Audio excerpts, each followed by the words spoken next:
আমার বউটা যে কোথায় পালালো। তোমার স্বামী আসছে ছায়া। আরে বেগুন, আরে বন্ধু মালা, এটা কে রে ভাই? নতুন বিয়ে করেছি। আসলে আমার বউ আমাকে ভীষণ ভালোবাসে, তো তাই কাউকে মুখ দেখায় না। আমার বউ আমাকে ভীষণ ভালোবাসে। বন্ধুকে বুঝতে দিলে হবে না যে আমার বউ পালিয়ে গেছে। এই বেগুন, আরে মালাই, তুই বিয়ে করেছিস কই? একবারে তো বউকে দেখালি না। এই কি বলছে, আমার বউ তো চলে গেছে, কি করে দেখাবো? এই তো আমার বউ। কি হলো ব্যাপারটা? বৌদি একটু সাইডে চলুন বলছি।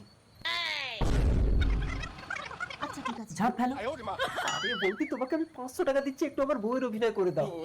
বৌদি তাহলে এতদিন তোমার সঙ্গে আমার সঙ্গে প্রেম করে এখন বলছে বিয়ে করবে না। পুলিশ! ভাই তুই পুলিশ ডাকিস না, ঠিক আছে? আমার জন্য যখন তোর বউ মারা গেছে, তুই আমার বউটাকে নিয়ে নে। পরের বউকে বউ সাজিয়ে বন্ধুর বউকে জিতে নিয়েছি। আগে ভালো করে দেখ কার বউ কে নিয়েছে। মানে বউ জানো আমার 500 টাকা।